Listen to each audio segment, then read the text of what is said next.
आज हम लोग पढ़ेंगे द मिडनाइट विजिटर, क्लास 10 का सप्लीमेंट्री रीडर का बुक है ये, और उसका ये 3rd चैप्टर। बहुत ही इम्पोर्टेंट चैप्टर, बहुत ही अच्छा, इंटरेस्टिंग, रोमांचक चैप्टर है, जिसे पढ़ करके हमें बहुत कुछ जानने को मिलेगा, सीखने को मिलेगा कि आखिर व्यक्ति तो सभी होते हैं, लेकिन माइंड जो है उसका सही समय पर सही उपयोग कैसे किया जाए, ये इससे हम सीखेंगे। That means presence of mind, इसका सही समय पर सही उपयोग करके व्यक्ति डेंजरस से डेंजरस सिचुएशन से अपने आप को बचा सकता है।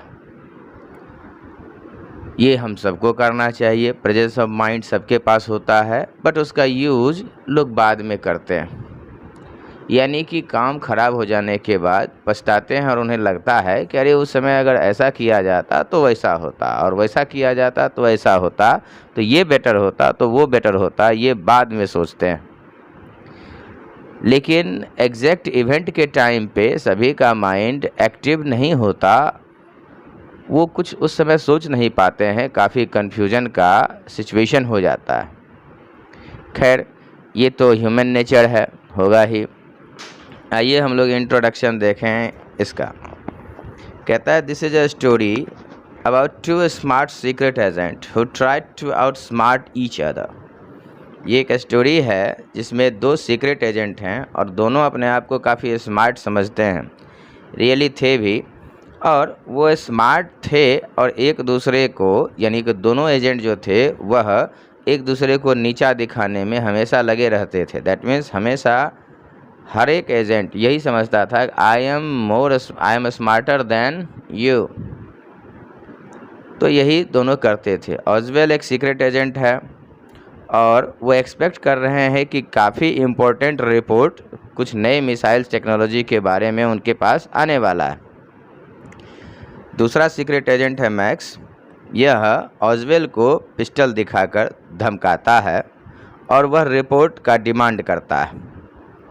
ऑजवेल जो है वह मैक्स को ट्रैप करता है एक बड़ा ही convincing story, but false story बना करके, और अपने उस फॉल्स स्टोरी में मैक्स को इतना कन्विंस करता है कि वह उसे एलिमिनेट करने में सफल हो जाता है और मैक्स अपने जीवन से हाथ धो लेता है। तो इसमें ऑजवेल का प्रेजेंस ऑफ माइंड शो होता है। ये सभी को करना चाहिए। चलिए हम लोग देखें ज़रा सा स्टोरी में है क्या। Oswell was a secret agent in an organization. Oswell जो है वो एक ऑर्गेनाइजेशन में बहुत ही सीक्रेट एजेंट है, जिसको हम लोग गुप्तचर कहते हैं। वह सीक्रेट एजेंट जैसा लगता नहीं है देखने में, किसी भी एंगल से, किसी भी फिजिकल अपीयरेंस से। वह मोटा है और उसकी जो बात करने का स्टाइल है वो भी आम लोगों से थोड़ा अजीब है तो वह अमेरिकन, लेकिन जर्मन और फ्रेंच भाषा दोनों ही बोलता है और उसमें अमेरिकन स्टाइल भी यूज करता है।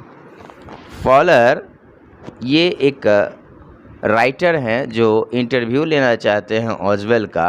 अब इंटरव्यू लेने के सिलसिले में ही उनके यहाँ वह आते हैं। तो फॉलर जब ऑजवेल को देखते हैं तो वो बड़े डिसअपॉइंटेड होते हैं, बड़े उदास होते हैं कि भाई जो एक सीक्रेट एजेंट का क्राइटेरिया मन में घूमता है वैसा तो ऑजवेल में कुछ है ही नहीं।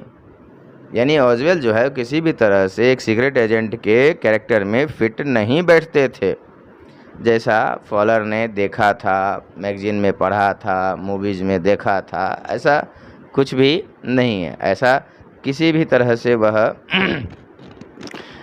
कैरेक्टर में फिट नहीं बैठते थे।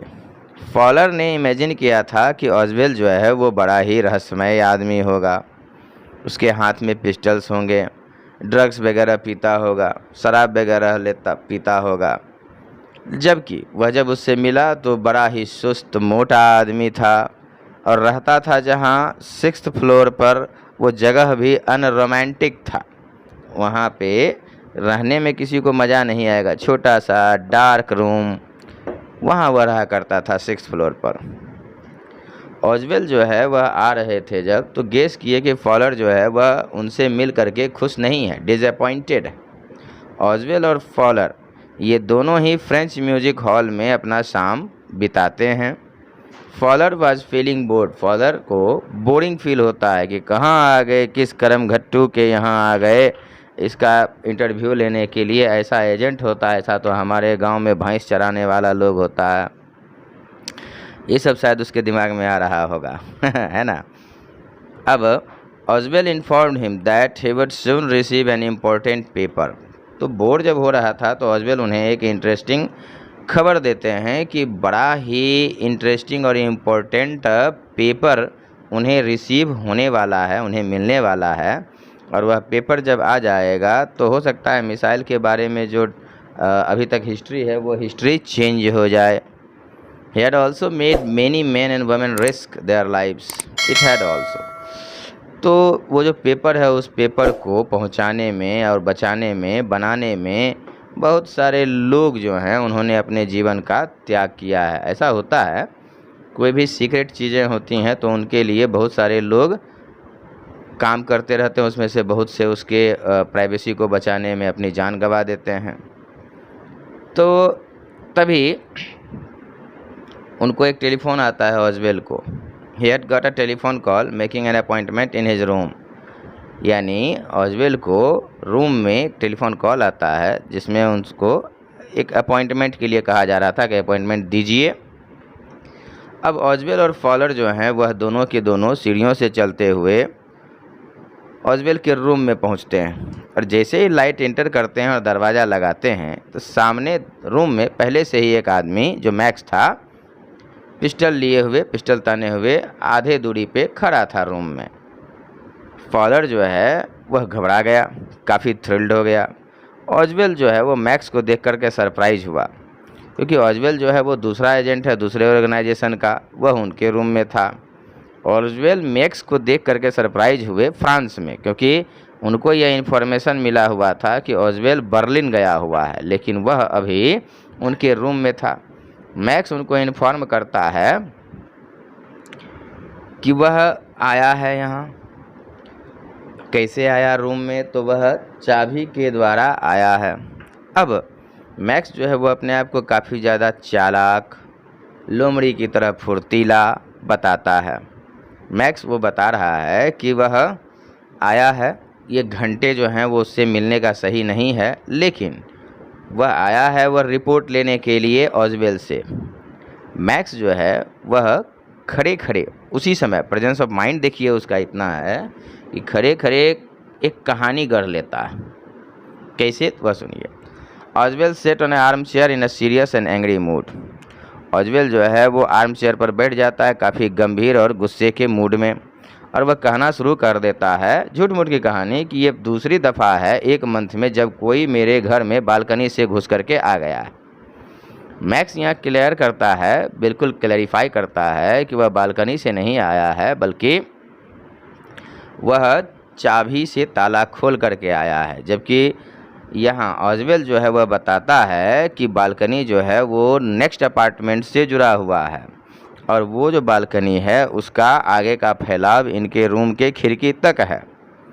वह बताता है कि उनका रूम और नेक्स्ट अपार्टमेंट जो है वो पहले एक ही यूनिट था, एक बड़ा यूनिट। बाद में यूनिट जो है वो डिवाइड किया गया लेकिन बालकनी अभी भी है ही। और मैनेजमेंट को उन्होंने कई बार कहा है, मैनेजमेंट ने वादा किया था कि ब्लॉक कर देगा लेकिन उसने ब्लॉक किया नहीं। ऐसा कहानी ऑजवेल बना देते हैं। मैक्स जो है वो फॉलर को भी कहता है कि आप बैठ जाओ, खड़े रहने से अच्छा है बैठ जाओ, आधे घंटे के लिए बैठ जाओ, तब तक रिपोर्ट आ जाएगा। Oswell was at a loss to find how Max had learned about the incoming report. Oswell जो हैं वह यह सोच करके बहुत चिंतित थे कि आखिर मैक्स को कैसे पता चला रिपोर्ट के बारे में। इस पर मैक्स जो है ऑजवेल को बताता है कि क्या सिर्फ तुम्हारा ही लोग काम करता है, तुम एजेंट हो, तुम्हारे लिए ही लोग काम करते हैं, मैं भी एजेंट हूँ तो मेरे लिए भी लोग काम करते हैं, वो पता लगाए। तभी दरवाजे पर एक खटखट होती है। फॉलर जो है वह खड़ा था तो उसके बाद बैठा था तो अचानक से वह हड़बड़ा करके उठ गया। ऑजवेल इन्फॉर्म करता है मैक्स को कि देखो तुम होशियार समझते हो, मैं यहाँ आने से पहले पुलिस को बता दिया था कि भाई पेपर जो है वो इतना इम्पोर्टेंट है, मिसाइल के बारे में वह पेपर है तो हो सकता है मेरे यहाँ वह पेपर सुरक्षित नहीं भी रह सकता हो, कोई छीनने के लिए आया हो। तो मैं पहले ही पुलिस को बता दिया था। और देखो अभी जो ये नॉक नॉक हो रहा है, पुलिस ही आई हुई है। मैंने उनको कहा था कि हाफ़ एन आवर के पहले, अगर हाफ़ एन आवर के अंदर अगर मैं ना आऊँ तो आप आ कर के देख लेना कि सब कुछ ठीक ठाक है या नहीं। अगर उससे बाद देर हो गई तो हो सकता है पेपर मुझसे कोई ले लिया और मेरी जान को खतरा होगा, यानी कि मुझे मार दिया होगा। तो ये इन्फॉर्मेशन जैसे ही मैक्स को मिला, यानी कि ओजवेल ने जब यह कहा तो मैक्स घबरा गया, नर्वस हो गया वो। और उधर वो नर्वस हो रहा है और नॉकिंग जो है वह काफ़ी ज़्यादा रिपीटेड हो रहा है। ओजवेल मैक्स को कहता है कि पुलिस जो है वह किसी भी तरह से रूम में इंटर करेगी ही। अगर वह दरवाजे खोलने में देरी करेगा और जब इंटर करेगी तो वह उससे, यानी कि पुलिस जो है मैक्स को मारने में थोड़ा सा भी समय नहीं लेगी, वह उसे तुरंत गोली मार देगा। मैक्स जो है वो इन्फ्यूरिएटेड होता है और पीछे की तरफ जाने लगता है, खिड़की की तरफ, क्योंकि उसके दिमाग में तो यह था कि पीछे बालकनी है। ठीक, वह खिड़की खोलता है एक हाथ से और वह चाहता है कि बालकनी में वह छुप करके बच करके रहे, तब तक यह पुलिस को भगा देगा। वह ओजवेल को कहता है कि वह मैक्स जो है ओजवेल को कहता है कि मैं बालकनी में इंतज़ार कर रहा हूँ, तब तक पुलिस को तुम सब कुछ ठीक है ऐसा कह करके भेज देना। अगर ऐसा नहीं किया तो तुमको गोली मार दूंगा और पेपर जो है वो ले लूँगा। अब नॉकिंग जो है वो और लाउडर हो गया। अंदर कोई था जो कि कह रहा था, मतलब खिड़की दरवाजे के बाहर उस तरफ से कह रहा था, mister Oswell, mister Oswell, mister Oswell, mister Oswell, mister Oswell, mister Oswell कह रहा था कई बार। तब तक में मैक्स जो है वो बालकनी इधर कूद जाता है। और कूदता है तो रियली में बालकनी तो था नहीं, क्योंकि वो तो फॉल्स इमिटेशन था। किसका फॉल्स इमिटेशन था? ओजवेल का। तो वह बेचारा सीधे 6 मंजिल नीचे गिरा और मर गया। अब देखिए उसके बाद क्या होता है। एक वेटर जो है, जो खटखट हो रहा था, तो एक वेटर रूम में इंटर करता है, एक बोतल और 2 गिलास के साथ ट्रे में। And the drink ordered by Oswell. जब वो आता है तो कहता है, ओजवेल साहब आपने जो ड्रिंक मंगाया था वह आ गया है। फॉलर काफ़ी शॉक्ड था। भाई आया वेटर, बोला पुलिस हैं, अभी जो मैक्स होगा वह आएगा और गोली मार देगा। तो वह ओजवेल को कहता है फॉलर कि अरे वो जो मैक्स है वह, आप झूठ बोले हो, वह देख रहा होगा, सुन रहा होगा, वह अभी आएगा गोली मार देगा। तो ओजवेल कहता है जा कर के देखो, मैक्स जो है वह नीचे मरने के बाद ऊपर जाकर रिलैक्स कर रहा होगा। ठीक है। अब ये बेचारा सही में जाते हैं, फॉलर देखते हैं खिड़की के पीछे सच में कोई बालकनी नहीं था और वह मैक्स जो है नीचे मरा पड़ा हुआ था, चपटा पापड़ जैसा हो गया था। तो फॉलर कहा, भाई क्या गजब आदमी है, मोटा नाटा सा देखने में लगता है, लेकिन दिमाग कितना है। यह कहानी बनाया, उस कहानी पर उस मैक्स को बिलीव भी करवाया और मैक्स जो है वह बिलीव करके अपने ही हाथों अपनी जान गवा बैठा। ये होता है प्रेजेंस ऑफ माइंड। चलिए, कहानी अच्छी लगी हो तो कमेंट, शेयर, सब्सक्राइब ज़रूर कीजिएगा। मिलते हैं अगले सेशन में जिसमें इसका क्वेश्चन आंसर होगा। Thank you.